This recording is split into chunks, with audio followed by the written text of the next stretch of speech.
मैंने बल्कि अभी आमिर लियाकत की थर्ड वाइफ जो थी दानिया शाह, उनका मैंने इंटरव्यू किया था अभी रिसेंटली, तो काफ़ी वो मैंने उन्हें पहले ही कह दिया था कि मैं उस ट्रैजिक मामले में नहीं जाना चाह रहा, बिकॉज वो बहुत बड़ा इंसानिया था हमारा, बहुत बड़ा। मुझे उससे रब्ता किया था खुद से अच्छा इंटरव्यू करें, लेकिन मैं तो कैमरे में भी ओपन बताया कि मैं बड़ा अच्छा इस मामले में बड़ा एटीट्यूड वाला बंदा हूं, मैं बहुत चूजी हूँ गेस्ट के मामले में। फारग फरोग गेस्ट नहीं मैं करता हूँ। मैं ये नहीं कह रहा कि आपने क्यों किया, वो आपके अपनी चॉइस है, लेकिन मेरी एक अपने स्टैंडर्ड्स है। नहीं, मैंने अगर कोई गेस्ट मेरे स्टैंडर्ड पे पूरा नहीं उतारा ना, उस पे मुझे 10 मिलियन व्यूअरशिप भी मिलनी है तो आई डोंट केयर। अगर मेरा स्टैंडर्ड नहीं है तो मैं उसको अपने पॉडकास्ट में बिकॉज सर तस्वीर के दोनों रुख देखने होते हैं। जब मैंने तस्वीर के दूसरा रुख देखा ना, तो मुझे कहीं ना कहीं चीज़ें कुछ थोड़ी सी बेहतर लगी कि जितना मैं नेगेटिव समझता था उतनी चीज़ें नहीं। मैं आपको नहीं कह रहा, आपके अपना आपने किया, बिल्कुल आपको नहीं कह रहा, उनकी बात कर रहा हूं, लेकिन मैं अपना बता रहा हूँ कि मेरा एक क्राइटेरिया है सिंपल के बंदा मुझे नहीं पसंद, उसकी पॉडकास्ट से मुझे फायदा होगा, 5 लाख का मुझे फायदा होगा, और व्यूअरशिप आएगी मैं नहीं करूँगा, मुझे नहीं पसंद तो बस। जनरली पसंद तो मुझे भी नहीं था, बट मैंने जब उनकी स्टोरी सुनी ना, उनका पार्ट जब सुना, तो मुझे लगा कहीं ना कहीं ये थोड़ी सी जो जितनी नेगेटिविटी है ना उतनी है नहीं, थोड़ी सी वो अभी भी चाह रही है कि मेरी जरा ना ऑनर में, इज्जत में कोई इजाफा हो जाए। आपके अपनी जगह बिल्कुल ठीक, मुझे उन्होंने अप्रोच किया, मैं वैसे बता रहा हूं, डॉक्टर बुशरा इकबाल को बताया, उन्होंने मुझे मैसेज किया खुद से, ये नहीं मेरी टीम का रब्ता कि मैंने इंस्टा पे उनके किसी बंदे का मैसेज आया, तो फिर मैंने अपनी मिसेस को बताया। अच्छा, यहाँ से मुझे डॉक्टर बुशरा का ख्याल आया ना, मेरे माइंड में नहीं था ना ऐसे, क्योंकि इतने सारे मेहमान हैं आपके ज़हन में, तो जब उसका मैसेज आया ना, तो मैंने फिर मिसेस को मैंने कहा यार इस तरह कहते यार अगर आपने करनी है तो फिर डॉक्टर बुशरा इकबाल के साथ यार गुड आइडिया। फिर मैंने अपने मैनेजर से मैंने कहा रब्ता करना, अप्रोच होती है ना सर, जिसकी जहाँ तक हमारी वहाँ तक वो भी आपने खलील साहब का किया, वो इतने शानदार, आपने अच्छे इंटरव्यूज किए हुए,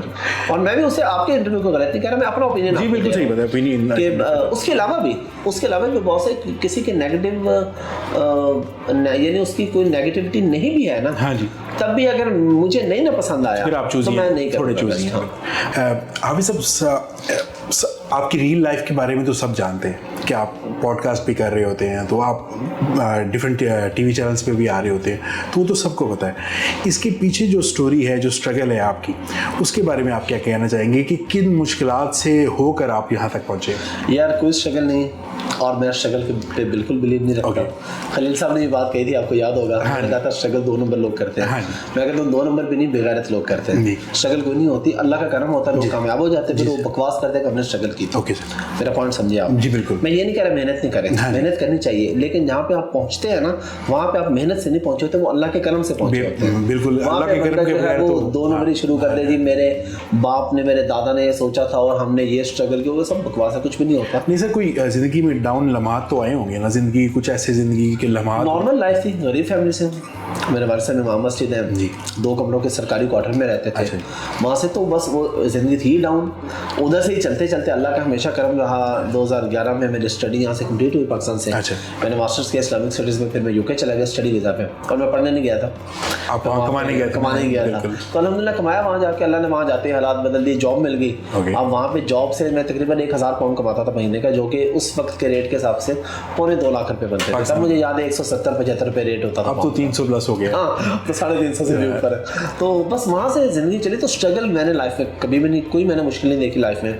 हाँ, जब थे ही गरीब फैमिली से, तो वो बस उधर से चलते चलते चलते हमेशा करम ही रहा है, कोई मुश्किल नहीं पेश आई ज़िंदगी में। ये तो बिल्कुल ठीक है, अल्लाह के करम के बगैर तो कुछ इस दुनिया में कुछ भी नहीं होता।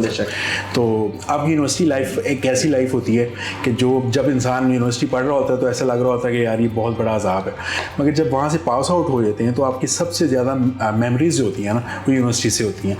तो मैं ये पूछना चाह रहा था कि कोई रोमानवी इश्क आपको यूनिवर्सिटी लाइफ में हुआ, और वो एंड शीन काफ वाला इश्क पूछ रहा हूँ जो आजकल हो रहा है, उसके बारे में मैं आपको बताता हूँ, ज़रा डिटेल में ये बताता हूँ।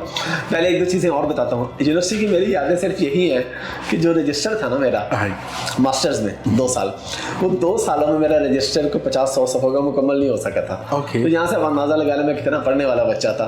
कोई नोट्स नहीं बनाता था, कोई चक्कर ही नहीं। इंटेलिजेंट होंगे आप, बस अल्लाह का करम, अल्लाह का करम हमेशा से ही रहा कि पेपर से एक, बल्कि मुझे याद है फर्स्ट ईयर में ना, यानी मास्टर्स के फर्स्ट ईयर में मेरे मार्क्स थे आई थिंक 333 आउट ऑफ 500, यानी फर्स्ट डिवीजन थी।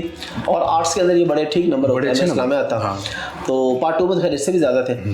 तो जब हमारा रिजल्ट आया ना, तो एक लड़की ने ना शोर मचाया। हमारे क्लास में 16 के 18 लड़के थे और 80-90 लड़कियां थी मास्टर्स में। और वैसे भी आपको बड़े लड़कों के माशाल्लाह आप कौन से डिपार्टमेंट में थे? इस्लामियात में। अच्छा, वहाँ पे बीच में पर्दा होता था। अच्छा, अब उसने शोर ये मचाया कि इसने तो मेरे नोट्स से तैयारी की है। ओके। और उसके नंबर कम थे जिस बेचारे ने नोट्स बनाए। अच्छा, तैयारी करवाई। वो ये कि अब ये सारी बातें इसलिए बताते होंगे, अब कौन 10 साल पीछे जाकर रोएगा, क्या करेगा।